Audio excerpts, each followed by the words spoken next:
നമസ്കാരം. കേരള രാഷ്ട്രീയത്തിൽ ഒരു വലിയ ബോംബ് തന്നെയാണ് നിലവൂർ എം.എൽ.എ. പി. അൻവർ തൊടുത്തുവിട്ടിരിക്കുന്നത്.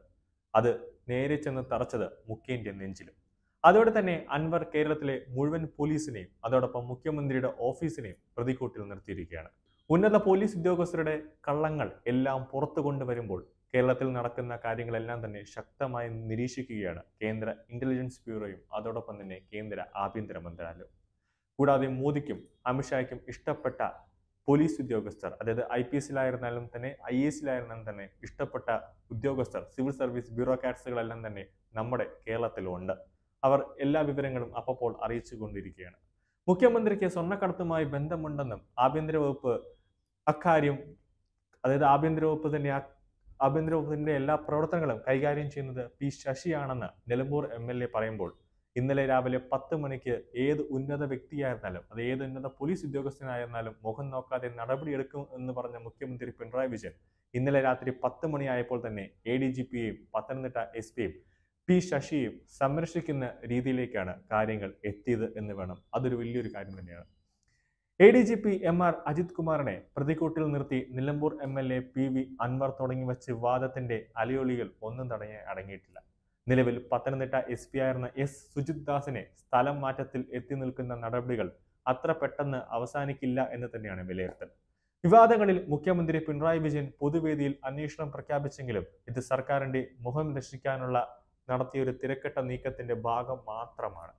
ഗുരുതരമായ ആരോപണങ്ങൾ ഉയർന്നിട്ടും ADGP അജിത് കുമാറിനെ മാറ്റി നിർത്താൻ പോലും സർക്കാർ തയ്യാറായിട്ടില്ല. അവിടെ ഒരു വലിയ ദുരൂഹത തന്നെയുണ്ട്. നിലവിൽ സുജിത് ദാസിനെ പത്തനംതിട്ട SP സ്ഥാനത്ത് നിന്നും നീക്കുക മാത്രമാണ് ചെയ്തിട്ടുള്ളത്. ആരോപണങ്ങൾ അന്വേഷിക്കാൻ DGP-യുടെ നേതൃത്വത്തിലുള്ള 5-അംഗ സംഘത്തെ നിയോഗിച്ചിട്ടുണ്ടെങ്കിലും ഈ നടപടിയിൽ സേനയ്ക്കുള്ളിൽ തന്നെ അതിർത്തിക്ക് കാരണമായിട്ടുണ്ട്. കാരണം ADGP അജിത് കുമാറിന്റെ റാങ്കിൽ താഴെയുള്ള ഉദ്യോഗസ്ഥരെയാണ് അന്വേഷണത്തിന് DGP നിർദ്ദേശിച്ചിരിക്കുന്നത്.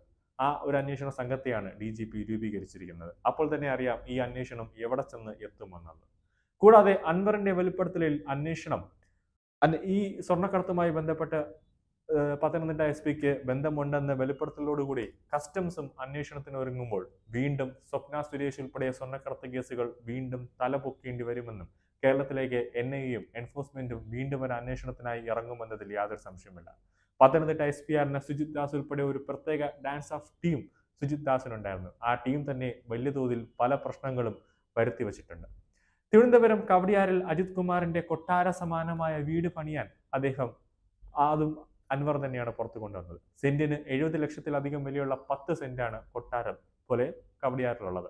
ഇതിനുള്ള പണം എവിടെ നിന്ന് ലഭിച്ചു എന്ന കാര്യം മാധ്യമങ്ങൾ അന്വേഷിക്കണമെന്ന് തിങ്കളാഴ്ച വാർത്താ സമ്മേളനത്തിൽ നിലമ്പൂർ MLA ആവശ്യപ്പെട്ടിട്ടുണ്ടായിരുന്നു. അതേസമയം ആരോപണങ്ങളെല്ലാം അന്വേഷിക്കാൻ മുഖ്യമന്ത്രിക്കും ADGP-ക്കും താൻ കത്ത് നൽകിയിട്ടുണ്ട്. അതവർ അന്വേഷിക്കട്ടെ എന്നാണ് നിലപാടെടുത്തിട്ടുള്ളത്. ഇന്ന് അജിത് കുമാർ DGP-യുമായിട്ട് കൂടിക്കാഴ്ച നടത്തുകയും ചെയ്തു. കവടിയാറിൽ 15,000 ചതുരശ്ര അടി വിസ്തീർണമുള്ള വീടാണ് അജിത് കുമാർ പണിയുന്നതെന്ന് PV അൻവർ ആരോപിച്ചിരിക്കുകയാണ്. അതായത് 3 നിലയുള്ള ഒരു വലിയ വീടാണ്. സോളാർ കേസ് അട്ടിമറിച്ചതിൽ ADGP-ക്ക് അജിത് കുമാറിന് വലിയൊരു പങ്ക് തന്നെയുണ്ട്. സോളാർ കേസിലെ പ്രതികളിൽ നിന്ന് പണം വാങ്ങി നൽകാമെന്ന് അജിത് കുമാർ സരിതയോട് പറഞ്ഞിരുന്നു. ഇതിന് പിന്നാലെയാണ് പരാതിക്കാരി മൊഴി മാറ്റാൻ തയ്യാറായതെന്നും അൻവർ പറഞ്ഞു.